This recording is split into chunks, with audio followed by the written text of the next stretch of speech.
Pagi hari ini 3 buah lagu yang sudah kita nyanyikan, ya, semua dengan tema yang sama, supaya kita bisa menemukan kekuatan, penghiburan, terutama kalau kita lagi bersedih, terutama untuk jemaat yang merasa hari-hari yang kita lalui ini penuh dengan kesusahan, kesulitan, dan kita merasa kecewa terhadap hidup ini. Ya, kiranya firman Tuhan dan lagu pujian ini yang bisa menghiburkan hati kita. Yesus adalah sobat yang sejati. Tuhan peliharakan burung. Dan hidup kita biar lebih dekat padamu. Lagu ini lagu-lagu yang kalau dinyanyikan dengan lebih lambat itu bisa membantu kita, ya, untuk menghayati setiap kata-kata yang dituliskan. Seperti janji Tuhan melalui syair itu, ya, untuk kita sekalian. Hidup kita ini selalu saja ada kemalangan, besar atau kecil. Kadang-kadang kemalangan, kesusahan itu datang beruntun, yang satu ganti yang satu. Dan itu bisa membuat kita, orang Kristen itu, menjadi begitu patah semangatnya.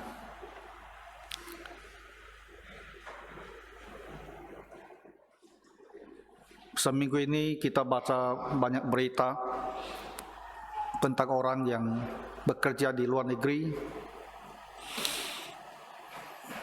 Saya rasa di antara mereka itu juga ada orang Kristen. Itu berita Tempo itu satu hari itu bisa 5.000 orang itu pergi bekerja ilegal, ya, ilegal, diseludupkan dengan segala cara itu. Dan orang-orang seperti ini dengan iming-iming bisa dapat gaji lebih baik, ya, sebagian akan berakhir sangat susah itu. Ya, kalau Bapak Ibu baca berita 1 minggu terakhir, ya, hal-hal seperti ini banyak. Kemarin yang baru diselamatkan dari Kamboja, ya. Dan koran kita dari waktu ke waktu, ya, membaca orang yang pulang dari Malaysia, cara seludup juga. Pasti juga ada orang Kristen di situ. Bekerja bertahun-tahun, berusaha menyimpan uang, ternyata tenggelam. Selamat, tapi pulang tengah hampa. Saya rasa itu pulangnya itu membawa kekecewaan amat besar itu. Yang sudah bekerja, berusaha simpan uang, ternyata habis. Mendarat di Batam, uangnya tak ada, dan tenggelam. Ini bisa, ya, disebut kemalangan, ya. Besar atau kecil tergantunglah masing-masing orang menilainya. Ada orang mungkin pergi berobat, ya, dan penyakitnya sembuh, dan dia gembira sekali. Tidak lama kemudian dia didiagnosa sakit lagi, penyakit lain. Jadi hatinya menjadi seperti terjatuh, gitu. Pikirnya tadi sudah sembuh, sudah berobat, sudah sehat, tapi satu lagi datang penyakit yang lain. Ada orang mungkin dapat sebuah pekerjaan, jalankan sebuah usaha, dan merasa gembira, merasa ada masa depan yang lebih jelas.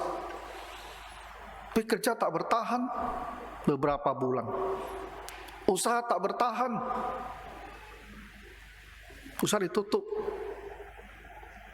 Kita orang Kristen juga mengalami hal-hal seperti ini. Seberapa kita merasakan kesedihan atas hal-hal yang kita alami ini, ya masing-masing orang akan menilainya berbeda-beda. Ada orang mungkin merasa ini hanyalah kemalangan kecil, tapi bagi orang lain mungkin itu ada kemalangan sangat besar. Jadi pagi ini kita mau lihat dari firman Tuhan, terutama dari Raja Daud di Mazmur 34 ini. Saya akan ceritakan pada Bapak Ibu apa yang dia alami sehingga dia menulis pasal ini. Tapi kita fokus di 2 ayat saja. Ya, 2 ayat yang saya lihat melambangkan ya, kesedihan kita. Biar kita mengerti kenapa dia menulis 2 ayat ini, apa yang dia alami, apa yang terjadi dengan hidupnya. Kemudian kita juga mencoba melihat dari hidup kita masing-masing ya, kalau ada hal-hal yang juga bisa membuat kita merasa sedemikian terjatuh, sedemikian sedih, kiranya seperti Daud kita bisa menemukan kekuatan baru dari Tuhan. Ayat 18 sampai 19 saya bacakan sekali lagi, Bapak Ibu dengarkan. Tuhan itu dekat kepada orang-orang yang patah hati. Patah hati. Ia menyelamatkan orang-orang yang remuk jiwanya. Patah hati dan remuk jiwanya. Dari ayat yang berikutnya disebut kemalangan. Kemalangan orang benar banyak. Nah, ini adalah pengalaman daripada Raja Daud. Waktu dia menulis Mazmur ini, usianya itu diperkirakan hanya sekitar 25 sampai 27, 28 gitu. Karena ini ditulis sebelum dia menjadi raja. Dan dia menjadi raja di usia 30 tahun. Dia dengan kata lain masih di usia yang sangat muda, ya 25 tahun ke atas lah, sebelum 30. Tapi dia sudah mengatakan ya, kemalangan orang benar itu banyak. Ya, orang benar bukan orang yang suci gitu, bukan orang kudus. Ya, tapi orang benar ini ada orang yang mengenal Tuhan dan memang bersungguh-sungguh mau hidup ikut Tuhan. Tak bisa dibilang dia ini seorang yang berdosa sekali, enggak juga. Tapi tak juga dibilang dia itu seorang kudus, tak ada dosa, enggak. Seorang manusia biasa, tapi yang beribadah kepada Tuhan, yang bersungguh-sungguh mau hidup mengikuti Tuhan. Jadi secara gambar umum, seorang hidupnya benar, tak ada salahnya. Tapi ada juga dalam dosa-dosa hidupnya itu. Ini seorang benar, seorang Kristen. Dan Daud bilang, kemalangan orang benar itu banyak. Jadi Bapak Ibu, walaupun kita telah menjadi anak Tuhan, ya, tak ada janji Tuhan untuk kita sekalian bahwa kita ini tidak akan menemukan kemalangan dalam hidup ini. Ajaran bahwa orang Kristen itu akan diberkati, orang Kristen itu akan kaya raya, orang Kristen itu akan sehat, itu ada ajaran palsu. Itu hanya ajaran yang ingin mengelabui orang-orang Kristen sehingga mereka mempunyai pengharapan palsu. Itulah kejahatan pendeta, kejahatan gereja sekarang. Ya. Demi menarik orang mau datang ke gereja,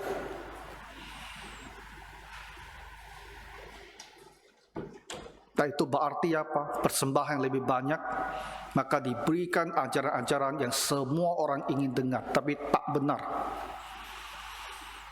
Nah, ketika orang datang ke gereja dan dia tidak menemukan bahwa janji ini adalah benar, dia menjadi kecewa juga. Nah, ada yang tinggalkan gereja karena merasa datang ke gereja dengan janji seperti itu, tapi saya tidak temukan setelah saya pergi ke gereja. Dan dia pergi, tinggalkan gereja. Jadi dia datang dengan niat yang salah, dia pun pergi karena ajaran salah. Oke, kita tak usah bicarakan lagi gereja seperti ini. Tapi sama kita kembali.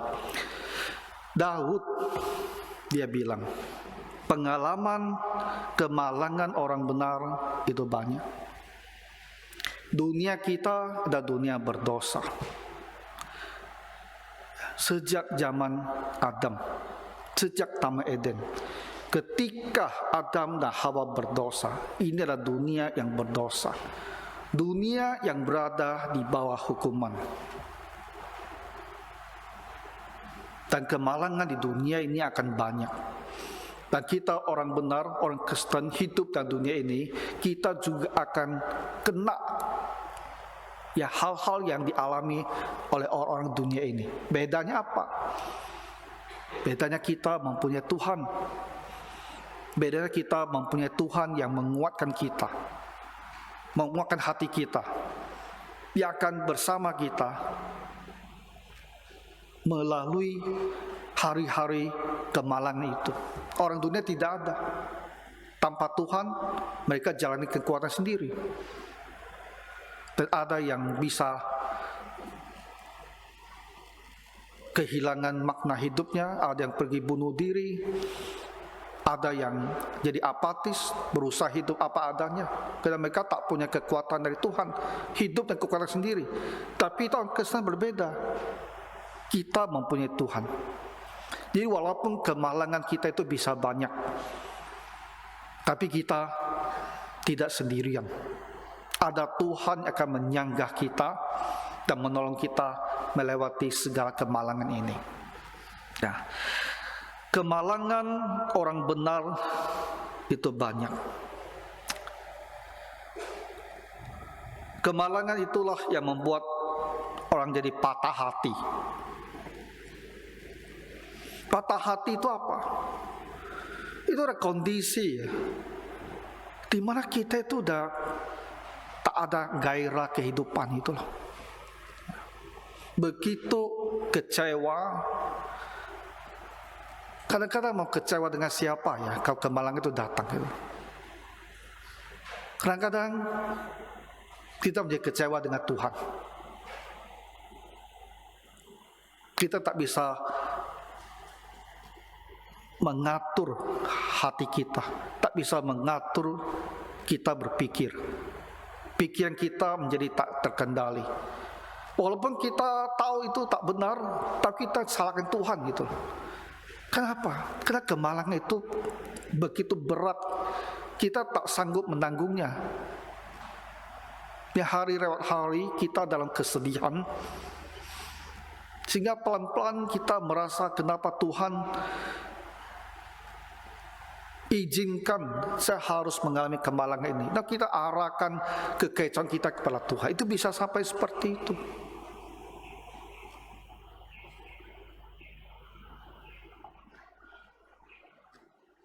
Ada seorang penatua ya. Ini udah lama, hampir 30 tahun lalu. Dia meninggal. Penatua gereja meninggal.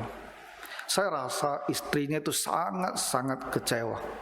Dan sangat-sangat kehilangan. Kenapa? Karena dia setiap hari pergi ke kuburan. Itu sampai jadi pembicaraan waktu saya sekolah dulu. Orang bertanya-tanya, kenapa harus sampai seperti itu gitu loh. Kalau setiap hari pergi ke kuburan, itu berarti ada sesuatu yang tidak beres.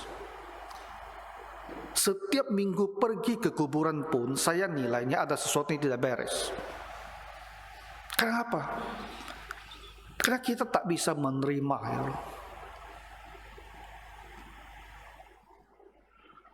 Ketika seorang setiap hari pergi ke kuburan, saya rasa lama-kelamaan ya hatinya itu bukan hanya sedih, akan timbul kekecewaan besar, mungkin timbul juga kemarahan. Karena dia tak bisa terima kenyataan, tak bisa terima, wah suaminya sudah pergi kepada Tuhan. Dia kan seorang Kristen, dia seorang penatua. Kalau dia sudah dipanggil Tuhan, dia pergi kepada Tuhan. Kita adalah darah dan daging, kita bisa bersedih.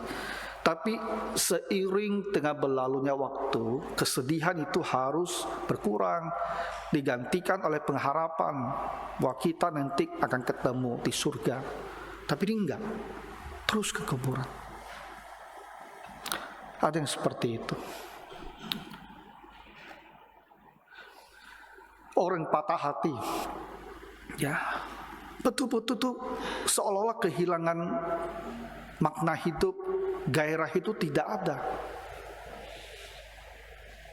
Orang yang remuk jiwanya, ya ini kata lebih keras lagi itu loh. Tadi patah hati, ini remuk jiwanya, remuk hancur. Ya. Dan Raja Daud ya pada saat ini, dia itu berbicara tentang dirinya sendiri. Di usia 20-an tahun lebih ya, 25 tahun ke atas, dia bilang patah hati dan remuk jiwanya. Jadi apa yang terjadi dengan Daud di usia yang masih sebegitu muda?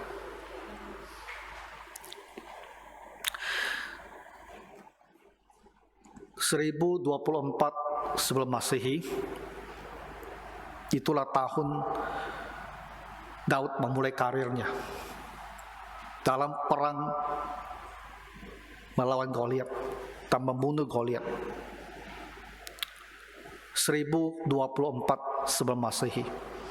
Usianya itu kalau kita hitung tahun-tahun yang ada dalam kitab suci, harusnya diperkirakan di tahun 15 tahun itu.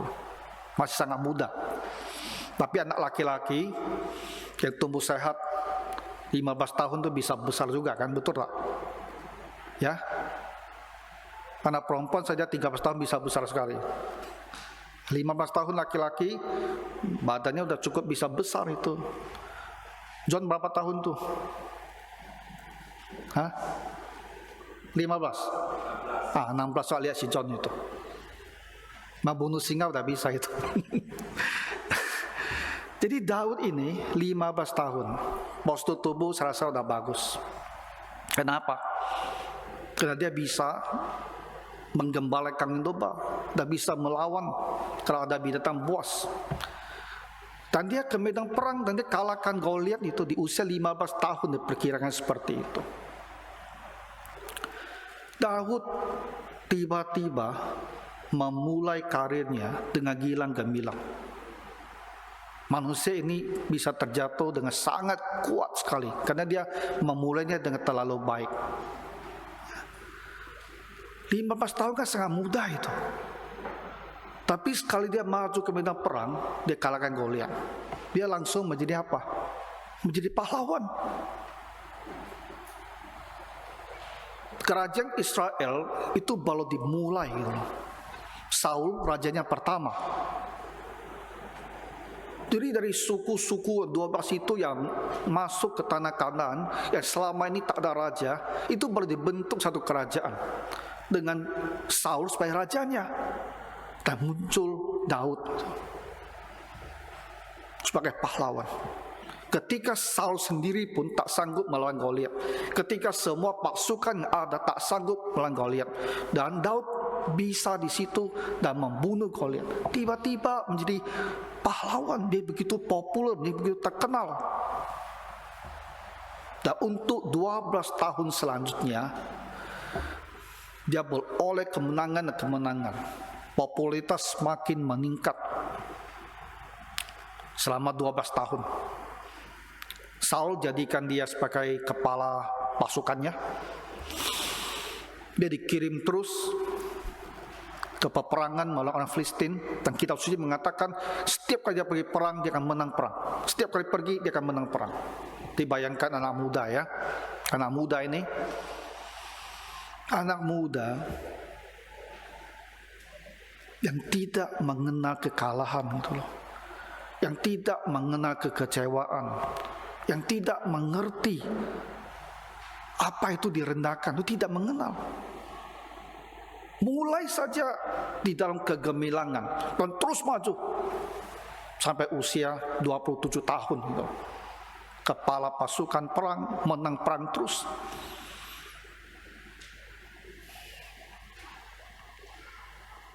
Mengabdi selama 12 tahun. Itu ada derajat Daud. Orang yang memulai dengan terlalu bagus ya, itu juga punya masalah. Kenapa? Karena dia tidak pernah mengerti apa itu kerendahan hati. Dia tidak pernah mengerti bahwa orang itu bisa kalah, bisa lemah. Dia tak mengerti itu. Terbentuk dalam dirinya seolah-olah semua itu ada begitu gampang itu. Itu orang yang mulai dengan terlalu baik, tapi dia maju terus. Ini kalau kena masalah, dia bisa merasakan sekali itu. Tapi kalau orang yang memulai dengan banyak kesusahan, pelan-pelan dia maju, ini akan lebih mengerti makna hidup. Daud 27 tahun, penuh dengan kemenangan. Dan dia bahkan dijadikan menantu raja. Saul berikan putrinya Michal untuk jadi istri Daud itu. Jadi dia menjadi orang istana. Seorang anak gembala, tiba-tiba dia masuk dalam dunia kekuasaan. Pegang kekuasaan, punya tentara. Masuk ke istana, menantu raja. Bayangkan, itu Daud. Jadi kenapa dia menulis Mazmur ini?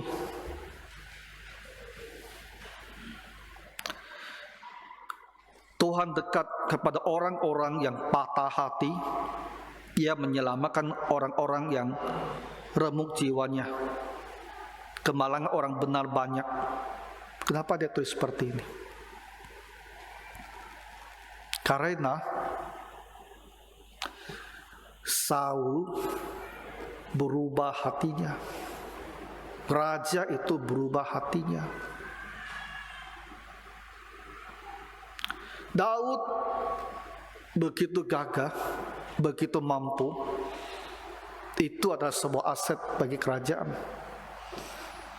Raja senang kepadanya karena dia bisa melaksanakan banyak sekali tugas, bisa menyelesaikan banyak sekali misi, bisa membantu Saul menguatkan kerajaannya yang baru dimulai. Tapi ketika Daud atau Saul menyadari bahwa Daud ini bukan hanya mampu berperang, potensial menggantikan dia sebagai raja, potensial meneruskan dinasti yang pertama di Israel. Dari dinasti Saul bisa berganti jadi dinasti Daud. Ketika dia sadar potensi ini, hatinya berubah. Dan kita tahu kenapa tiba-tiba Saul menyadari kemungkinan ini. Walaupun sesungguhnya dalam kisah kita baca di 1 dan 2 Samuel, Daud tak berniat seperti itu. Tak berniat. Tapi Saul terus mendengar orang memuji-muji Daud. Saul membunuh beribu-ribu, membunuh musuh artinya. Tapi Daud membunuh berlaksa-laksa. Satu laksa itu 10.000. Jadi perempuan-perempuan itu menyanyi seperti itu. Daud itu menjadi sebuah legenda hidup. Di masyarakat, ya orang mengerti akan kontribusi dia, dan mereka memuji dia dalam puji-pujian itu, folklore ya, dalam puji-pujian masyarakat. Daud membunuh berlaksa-laksa, 10.000, tapi Saul 1.000. Nah, Saul tak bisa terima. Saya adalah raja, dia ada kepala pasukan. Kenapa dia lebih dipuji? Kalau dia dipuji seperti itu, kapan dia akan berontak? Masyarakat ngedukung dia. Saya berakhir. Jonathan anak saya tak akan jadi raja. Dinasti saya juga selesai. Jadi timbullah kebencian dalam hati Saul ini.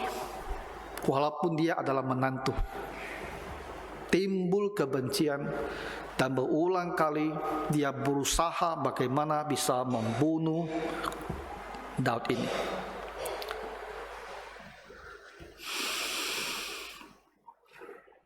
Bapak Ibu, jadi Daud merasa ya, setelah dia tahu Saul ini benar-benar berniat membunuh dia, dan dia harus melarikan diri, menyelamatkan diri, dia sadar satu hal,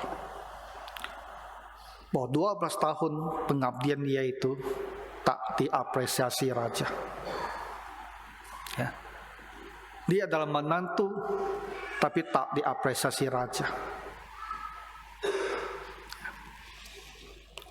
12 tahun dia pimpin pasukan, tinggal di istana, ternyata itu tak punya arti apa-apa bagi raja. Seolah-olah kehadiran dia 12 tahun itu hanyalah sia-sia saja. Kekecewaan yang besar sekali gitu. Ini bisa Bapak Ibu bayangkan ya, seorang anak muda mulai dengan begitu gemilang, tahun demi tahun semakin maju, dan tiba-tiba dia itu mau dibunuh, dan dia selalu ya harus melarikan diri. Dan dia akan memikirkannya 12 tahun yang telah berlalu. Dia akan ingat kembali waktu masih usia 15 tahun dia masuk ke pasukan dan membunuh Goliat. Dan dia akan mengingat tahun-tahun di mana dia memimpin peperangan, tahun-tahun di mana musuh-musuh dikalahkan terus, dan kerajaan Israel itu diperluas, tanah Filistin diambil kembali, pernikahan dia di istana. Nah, semuanya ini tiba-tiba drop, broken, tak ada lagi, tinggal nyawanya satu. Itu pun belum tentu bisa dia pertahankan nyawanya satu ini. Itu yang dia alami. Makanya dia bilang,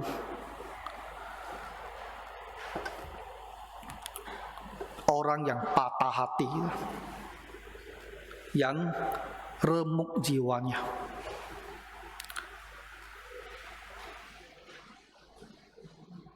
Itu betul-betul bisa menimbulkannya satu kekosongan di dalam hati. Karena kita tidak siap harus menghadapi kenyataan yang sedemikian brutalnya. Hati yang tak siap itu yang susah. Dari sini kita mencoba melihat, Bapak Ibu, kenapa kamu kadang-kadang juga merasa sedih. Mungkin kita tidak mengalami hal yang sedemikian brutalnya seperti Daud itu. Tapi barangkali ada juga waktunya kita merasa tak diapresiasi orang. Ya. Skalanya mungkin lebih kecil lah.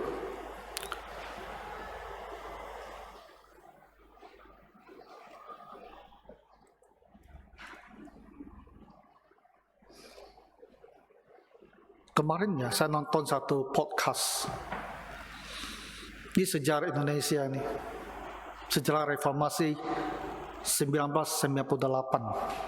Saya cerita sedikit lah, ini bukan masalah politik lah, saya bukan mau berpolitik, tapi contoh saja.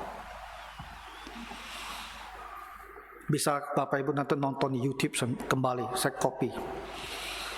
Jadi waktu 98 sudah demikian buruk kondisi di Indonesia, dan Presiden Soeharto itu baru pulang dari Mesir. Dan dia lihat situasi sudah begitu parah. Dia panggil Jenderal Wiranto. Sudah disiapkan Super Semar kedua. Ambil. Amankan negeri ini. Jenderal itu bawa suratnya itu. Tak berani putus. Malam hari dia ketemu jenderalnya yang lain. SBY. Dan beberapa yang lain. Dan mereka ingatkan dia. Belum tentu bisa kendalikan. Belum tentu. Jadi besoknya Wiranto menolak, dia tak mau. Soeharto saya panggil Kasat waktu itu, Subagio, kamu ambil. Subagio yang kumisnya kencang itu, dia pun tak mau. Wah, tak mau.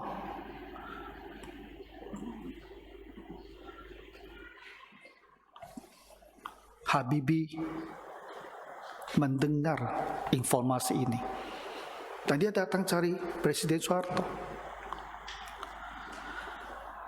Kenapa tak memikirkan saya? Soeharto tak mau bicara sama dia, masuk kamar. Sampai mati tak mau ketemu orang ini. Bukan saya cerita, saya dengar di podcast. Belakangan banyak YouTube video, mereka panggil orang-orang lama keluar wawancara. Cerita-cerita seperti ini. Poin saya adalah SB Habibie merasa saya dipanggil pulang di Jerman,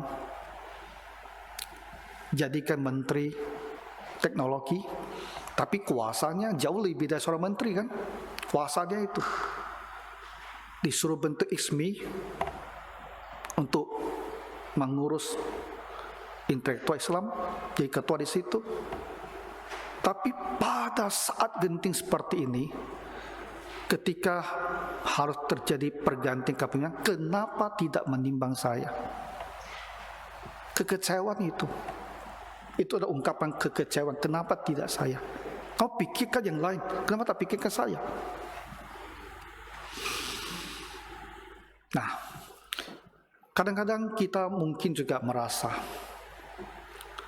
saya telah mengabdi mungkin untuk keluarga saya,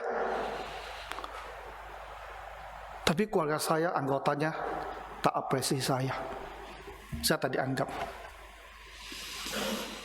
Kita mungkin merasa saya telah mengabdi di PT saya, di perusahaan saya, seumur hidup saya berkarya di situ, tapi saya tak diapresiasi. Ada hal-hal baik saya dilewati saja. Mungkin ada juga di dalam gereja yang merasa seperti itu. Kadang-kadang gereja, diaken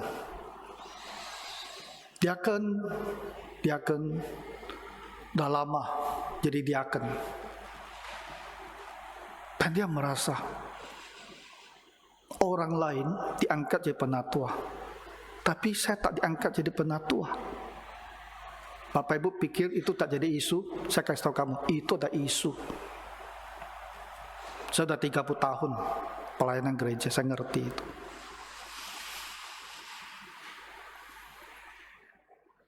Ada orang jadi guru Injil bertahun-tahun, teman-temannya diangkat jadi pendeta, dan dia tak ditabiskan.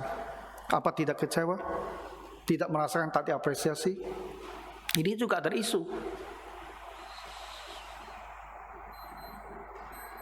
Nah, mungkin kita ada yang merasakan situasi seperti ini, sehingga menimbulkan kekecewaan. Barangkali tidak sampai dikatakan remuk jiwanya ya, tapi kita merasa, ya saya di sini sebetulnya tidak juga banyak gunanya. Saya ini apakah sudah jadi redundant? Redundant adalah satu bahasa Inggris, artinya ada, tidak ada pun tidak apa. kamu redundant. Kamu ada, oh, baik, kamu tak ada pun baik. Jadi kamu ada, kamu tidak ada, tak ada masalah.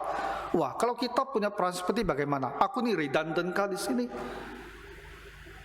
Kita manusia tak sanggup ya menghadapi perasaan redundant. Kita ingin merasa aku ini punya makna, punya guna. Kalau saya tak ada di sini pun orang tak apa-apa, untuk apa lagi saya di sini gitu. Tapi ada mungkin pertimbangan tertentu dia bertahan di situ. Terus di situ, terus di kantor, terus di gereja, terus di mana-mana. Tapi dia udah kehilangan gairah, kehilangan semangat. Dia bilang, udahlah aku di sini. Ya tetap di sini aja untuk sesuatu yang saya butuhkan. Tapi aku tak peduli lagi di sini. Urusan mereka itu bukan urusan saya lagi.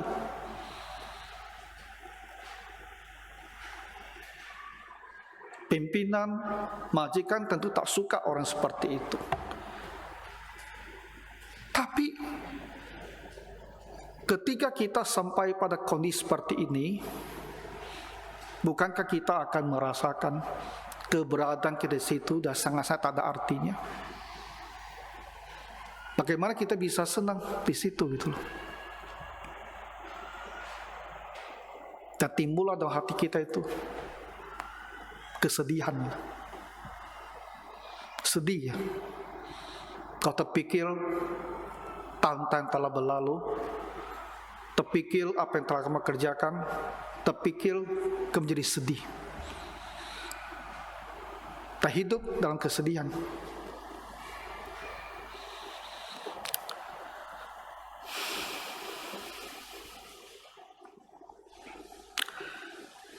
Daud begitu sedih. Pertama ya karena ini saya rasa ya, dia memikirkan semua yang telah terjadi 12 tahun ini, dan dia harus berakhir seorang pelarian. Kedua, saya rasa dia juga sangat hancur hatinya, itu juga karena dia harus meninggalkan istrinya, Michal ya. Michal dalam sejarahnya, dia memang akhirnya bersikap buruk lah. Karena ketika Daud telah menjadi raja, dan Daud begitu gembira membawa tabut perjanjian yang melambangkan kehadiran Tuhan masuk ke Yerusalem, dan begitu gembiranya Daud, dia menari-nari bersama dengan mereka yang dalam arak-arakan. Lalu Michal di istana, dia lihat dari jendela, dia lihat Daud menari-nari di tengah jalan. Dia tak suka. Michal merasa kita ini adalah bangsawan, kita ini adalah golongan elit, kita orang istana. Daud adalah raja. Kenapa Daud kamu menari-nari tengah jalan bersama para dayang-dayang? Gembira pun jangan seperti itu gitu loh. Jadi waktu Daud pulang, Michal ini ada istri yang juga mau dibilang apa ya? Daud pulang, apa dia bilang? Dia bilang, wahai Raja Israel. Artinya, hei Raja Israel yang seperti itu ya, udah pulang itu. Wah, Daud setelah dia dengar,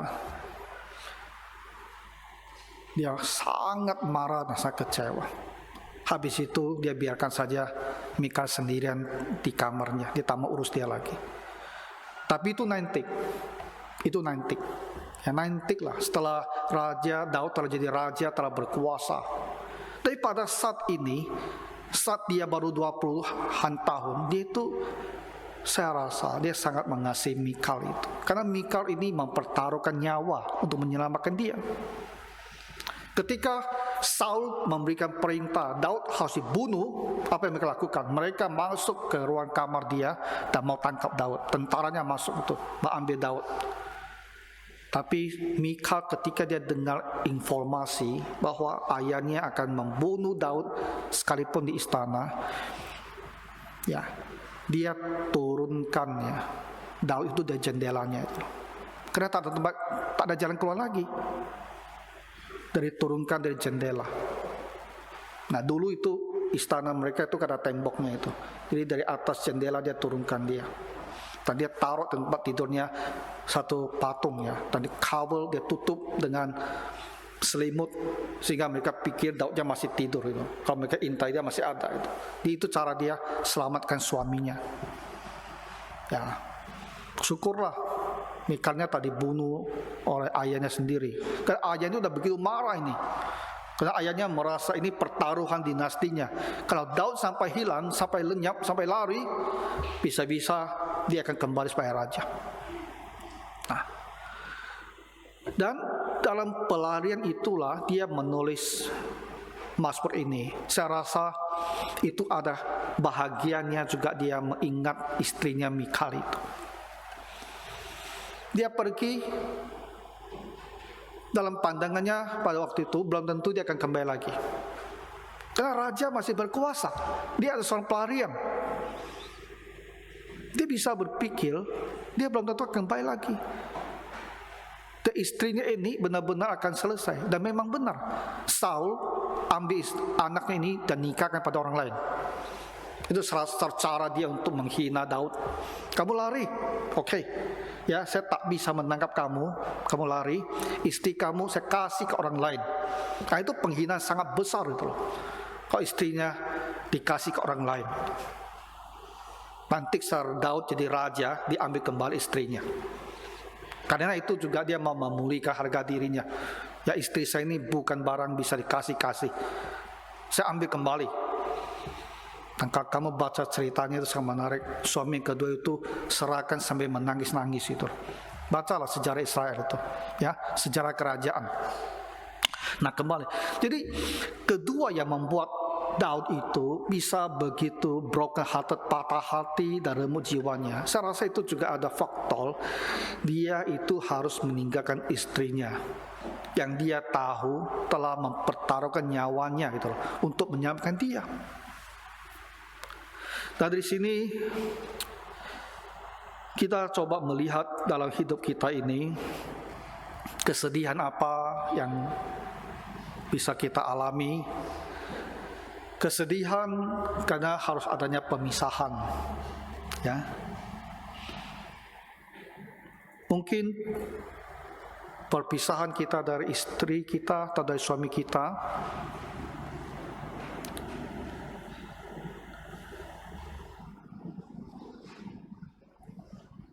dari hal-hal yang berarti di dalam hidup kita,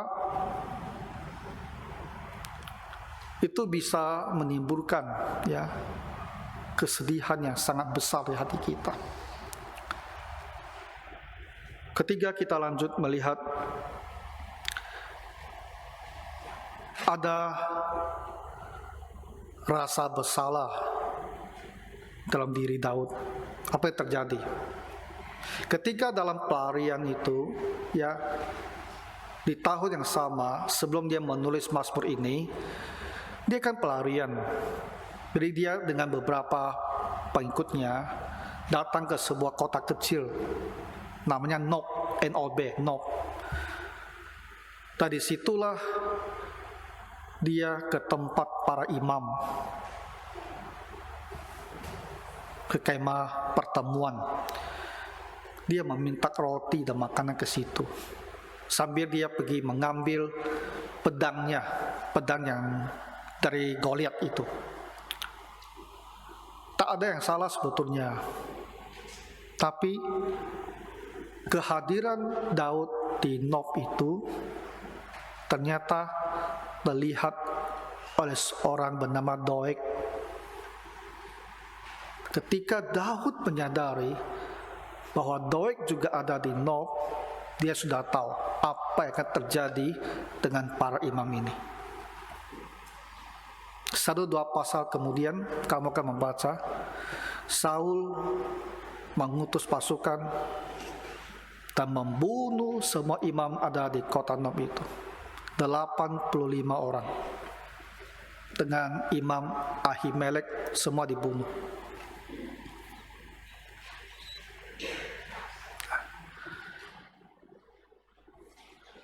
Daud menyadari bahwa kehadiran dia di Nob itu, di kemah pertemuan itu akan mengakibatkan gitu, ya, kematian. Begitu banyak orang yang salah, rasa bersalah, walaupun bukan dia yang melakukan pembunuhan, tapi dia merasa ada faktor dia yang menyebabkan orang-orang itu terbunuh. Kalau dia tidak ke sana, dia tidak ambil makanan ke situ, mereka ini seolah-olah tidak terciprat itu masalah ini, dan tidak akan sampai dibunuh oleh Raja Saul. Tapi karena dia ada di situ, mereka dipersalahkan menolong seorang pelarian raja, makanya harus dibunuh. 85 orang semua dibunuh mati. Rasa bersalah, ya, itu juga bisa meremukkan hati kita. Apalagi yang mati itu sedemikian banyak orang. Kita mungkin merasa sangat sedih karena ada penderitaan orang lain yang kita timbulkan itu, bukan dengan sengaja, tanpa motif, tapi terjadi karena faktor kita. Kita mungkin berusaha membela diri, tapi kadang-kadang dalam hati kecil kita merasa, bagaimana juga, kalau bukan karena kamu, kejadian terjadi. Contohnya apa? Kecelakaan lalu lintas. Tak ada orang berniat pergi menabrak orang, tapi kalau sampai kejadian kecelakaan dan ada orang yang cedera parah, sampai cacat atau sampai meninggal, bukankah kita menjadi tertekan sekali?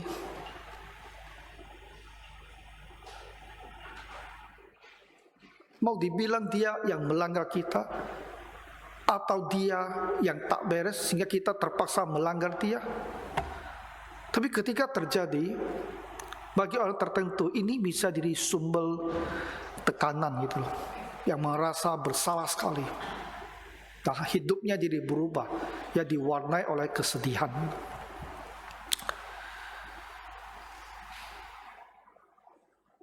Kita mungkin menjadi faktor bagi kegagalan usaha orang lain. Partner kita berdagang bersama kita, kalau kita gagal besar-besaran, dan orang bisa bangkrut. Dan ketika kita melihat keluarganya dan kondisi bangkrut, karena ada keterlibatan kita, bagaimana rasa kita? Ya, rasa bersalah itu. Jadi bagi Daud, unsur ini saya rasa itu juga ada. Ya, karena kematian 85 imam.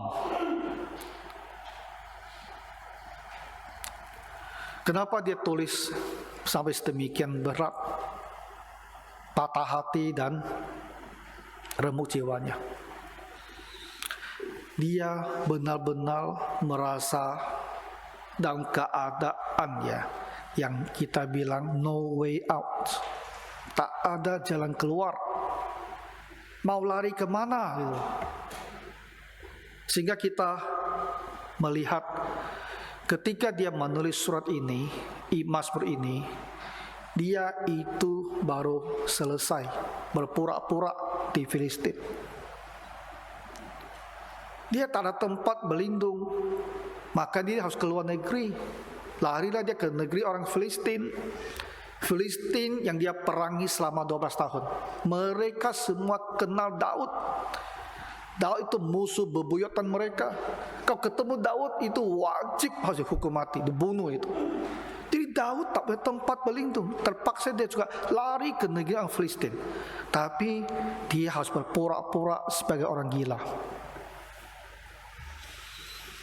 Jadi dia masuk kota Filistin, dia biarkan janggutnya panjang, rambutnya terurai, dia biarkan tubuhnya kotor, mukanya kotor. Dia hanya mau masuk supaya tak didatangi oleh Saul. Masuk kota, dia biarkan ludahnya itu menetes sampai ke janggut, betul-betul seperti orang gila. Dan dia akan ketok-ketok, gores-gores di pintu gerbang, macam orang yang betul-betul tidak waras, ya, yang tidak tahu apa yang dilakukan. Pintu gerbang, ngapain kamu di situ?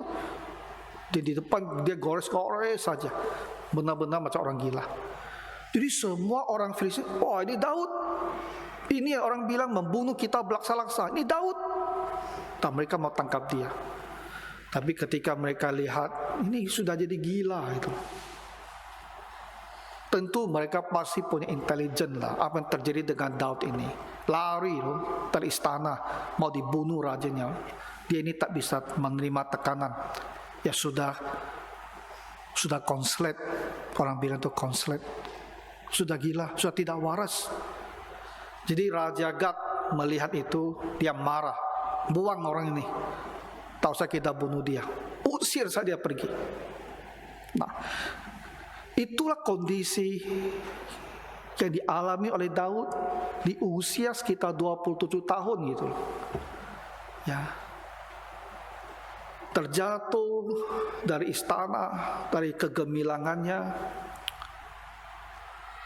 harus meninggalkan istrinya yang menyelamatkan dia, menanggung rasa bersalah karena orang banyak yang mati, dan dia sekarang harus begitu mempermalukan diri sendiri hanya untuk bisa bertahan hidup.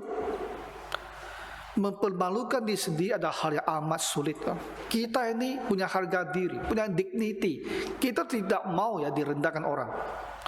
Tapi kalau sampai kita harus membuat diri kita ini dihina, direndahkan orang, itu betul-betul situasi kita alami sedemikian berat sehingga kita masih berpikir lebih baik saya dihina habis-habisan daripada saya mati. Nah, itu dialami oleh Daud. Dia bilang kemalangan orang benar itu banyak ya. Kemalangan itu.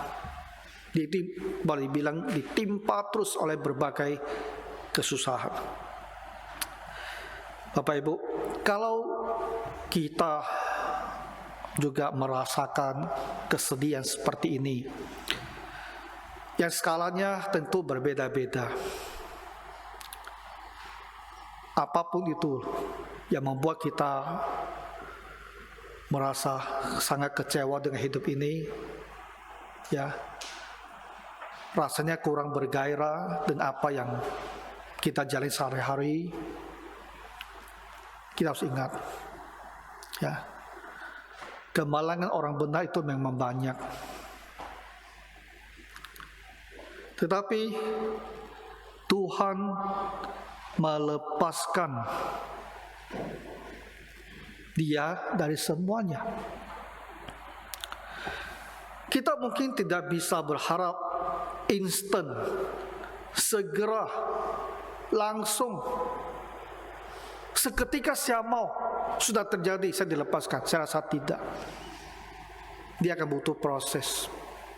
Ada waktu yang harus dilalui. Kita mungkin akan dalam kesedihan ini beberapa masa. Tak bisa kita mau dia berhenti sekarang. Tak bisa kita mau kesusahannya berlalu sekarang, dia berlalu sekarang. Tidak bisa. Semuanya ada waktunya, ada prosesnya. Tapi kita bisa berdoa dan berharap bahwa dia kesini akan berlalu. Karena Tuhan melepaskan dia dari semuanya. Daud selamat tidak? Dia selamat. Keluar dari Gad, dia pergi ke tepi pantai, ke sebuah gua, dan dia tinggal di situ. Dan orang-orang datang mengikutinya.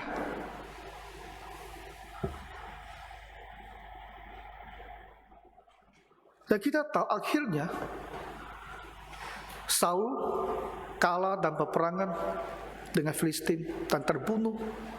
Dan orang Israel, mulai dengan orang Yahuda dulu, datang dan mengundang dia kembali.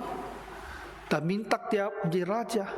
Kemudian seluruh Israel juga datang dan meminta dia menjadi raja mereka. Dan Daud memerintah 40 tahun setelah itu. Istrinya dia ambil kembali.